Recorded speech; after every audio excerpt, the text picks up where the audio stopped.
मनुष्य के जीवन में आलस्य एक बाधा है जो उसे उसके लक्ष्य तक पहुंचने से रोकती है। आइए गौतम बुद्ध की इस प्रेरक कहानी से जानें कि आलस्य का मूल कारण क्या है और किस तरह इसे दूर किया जा सकता है। एक बार आलस्य से परेशान एक व्यक्ति गौतम बुद्ध के पास आया और दुखी मन से बोला, बुद्ध, मैं बहुत आलसी हूँ और अपने आलस्यपन के कारण मुझसे कोई भी कार्य सही समय पर नहीं होता है और न ही ठीक से कर पाता हूँ। इसी वजह से मैं उन्नति नहीं कर पा रहा हूँ। मेरे घर में सभी मुझसे परेशान हैं। कृपया बताइए कि मैं क्या करूँ। यह सुनकर बुद्ध मुस्कुराए और उस व्यक्ति से कहा, पहले मुझे यह बताओ कि तुम्हें क्यों लगता है कि तुम आलसी हो। आलसी व्यक्ति बोला, सिर्फ मुझे नहीं, मेरे परिवार वालों को और मेरे आसपास के सभी लोगों को ऐसा लगता है कि मैं आलसी हूँ। बुद्ध उस व्यक्ति से कहते हैं, परंतु क्या तुम्हारे पास इस बात का कोई प्रमाण है कि तुम वाकई आलसी हो। वह व्यक्ति कहता है, जी मुनिवर, मैं जानता हूँ कि व्यायाम करना मेरे स्वास्थ्य के लिए अच्छा तो है, लेकिन मैं चाह कर भी नहीं कर पाता हूँ क्योंकि मेरा आलस मुझे सुबह जल्दी उठने ही नहीं देता है। तो बुद्ध कहते हैं, अच्छा, तो तुम ऐसे आलस से परेशान हो, परंतु क्या तुम जानते हो कि आलस होता क्या है। आलसी व्यक्ति बोला, नहीं, मैं नहीं जानता, किंतु मैं इतना जरूर जानता हूँ कि आलस्य बहुत बुरी चीज है। इसकी वजह से मुझे जीवन में बहुत नुकसान हुआ है। बुद्ध बोले, आलस्य एक मानसिक अवस्था है, एक भाव है, एक विचार है जिसे जाने अनजाने में हम खुद ही पैदा करते हैं। आलस्य दो प्रकार का होता है, एक शारीरिक और दूसरा मानसिक। शारीरिक कारणों में पहला कारण है गलत तरह का भोजन। जब हम ऐसा भोजन करते हैं जिसमें खुद कोई जीवन नहीं है तो शरीर के लिए बोझ बन जाता है और फिर यह आलस्य पैदा करता है, क्योंकि हमारा शरीर भोजन से मिलने वाली ऊर्जा पर चलता है। जैसा भोजन हम इसे देते हैं वैसे ही ऊर्जा हमें प्राप्त होती है। इसलिए आलस्य से बचना चाहते हो तो आराम और आसानी से पचने वाला भोजन करो जो प्राकृतिक रूप से हमें मिलता है। शारीरिक स्तर पर ही दूसरा कारण है सही से ना बैठना, सही से ना सोना और सही से ना चलना। हम इस बात पर कभी ध्यान नहीं देते कि हमारे बैठने, लेटने और सोने की स्थिति सही भी है या नहीं। गौतम बुद्ध ने आलसी व्यक्ति को अपने शिष्यों की तरफ इशारा करते हुए कहा कि देखो, इनके चलने, फिरने, बैठने के तरीकों में क्या तुम्हें कुछ अलग नजर आ रहा है। जब आलसी व्यक्ति को समझ नहीं पाया तब गौतम बुद्ध ने उससे कहा, मेरे शिष्य जब भी बैठते हैं तो वे रीढ़ की हड्डी को एकदम सीधा रखते हुए बैठते हैं। चलते हैं तो उनके दोनों पैरों के बीच अच्छे से संतुलन बना रहता है और जब वह सोते हैं तो उनका शरीर एकदम शिथिल और तनाव रहित होता है, जिससे वे आरामदायक और गहरी नींद लेते हैं। उस आलसी व्यक्ति ने पूछा, बुद्ध, क्या पर्याप्त नींद आवश्यक है। बुद्ध बोले, हाँ, न कम न अधिक। यदि रात को पर्याप्त नींद नहीं लेते हो तो कल का दिन आलस्य और थकान भरा होगा। व्यक्ति ने कहा, आपने सच कहा, यह मैंने भी महसूस किया है। बुद्ध बोले, शारीरिक स्तर पर तीसरा कारण है सुबह जल्दी ना उठना।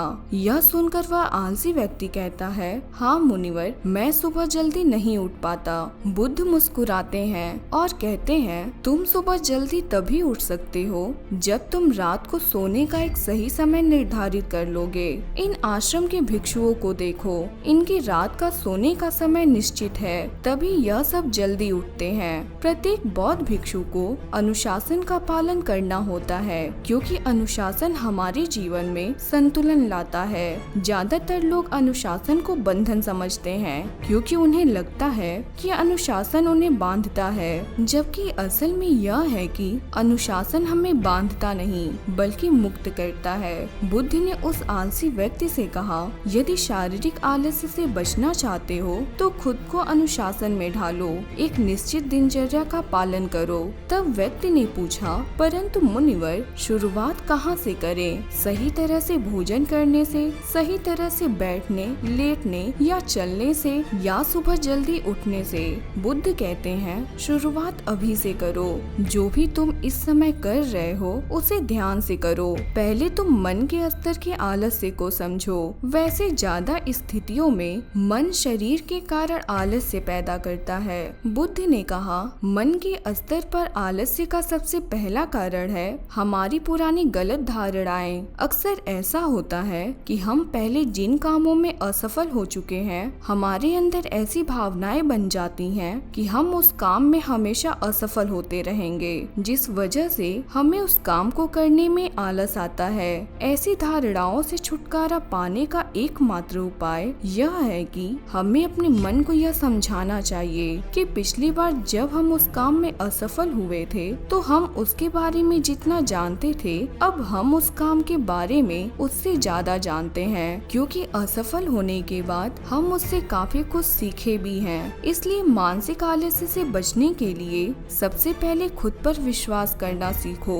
मानसिक आलस्य का दूसरा कारण है छोटी सोच वाले और आलसी लोगों का साथ देना। कभी कभी ऐसा होता है कि आलस्य हमारे भीतर नहीं होता, परंतु दूसरे लोगों से वह हमारे भीतर आ जाता है। ऐसा इसलिए होता है क्योंकि हम आलसी लोगों की संगति करते हैं। यह सुन वह आलसी व्यक्ति कहता है, जी मुनिवर, यह एकदम सत्य है। यह बात तो मैंने भी अनुभव की है। तब बुद्ध ने कहा, सबसे पहले आलसी और कामचोर व्यक्ति की संगत में रहना छोड़ दो।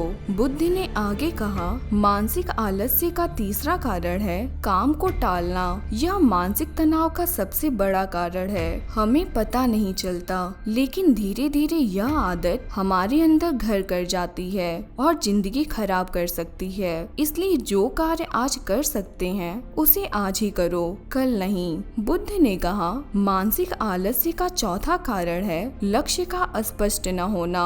मान लो तुम एक रेगिस्तान में फंसे हो और तुम्हें प्यास लगी है, तो तुम क्या करोगे? वह व्यक्ति बोला, मैं पानी ढूंढने के लिए आसपास किसी गांव की तलाश करूंगा। बुद्ध बोले, यदि गांव नहीं मिला तब क्या करोगे? वह व्यक्ति बोला, तो भी मैं ढूंढने का प्रयास करूंगा, क्योंकि मेरे पास कोई और विकल्प नहीं है। गौतम बुद्ध ने मुस्कुराते हुए कहा, इंसान को आलस्य तभी घेरता है जब उसके पास स्पष्ट लक्ष्य न हो या उसके समक्ष बहुत से विकल्प उपलब्ध हों। इसलिए लक्ष्य का निश्चित होना परम आवश्यक है। यदि सुबह उठकर व्यायाम नहीं कर पा रहे हो तो तुम्हारी नजर में स्पष्ट नहीं है कि तुम्हें व्यायाम क्यों करना है, क्योंकि तुम भविष्य में होने वाले रोगों के प्रति सचेत नहीं हो। मानसिक आलस्य का पांचवा कारण है किसी कार्य को करने की बड़ी वजह न होना।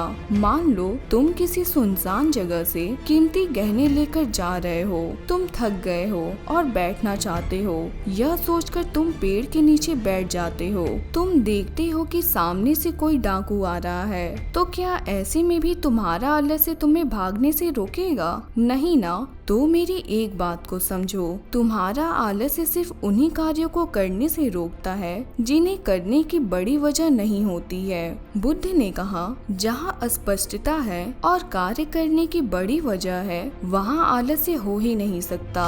वह आलसी व्यक्ति कहता है, आपका बहुत बहुत धन्यवाद बुद्ध, अब से मुझे आलस्य का सारा खेल समझ आ गया। तो दोस्तों, हमारी आज की वीडियो में बस इतना ही। आपके बहुमूल्य समय के लिए बहुत बहुत धन्यवाद।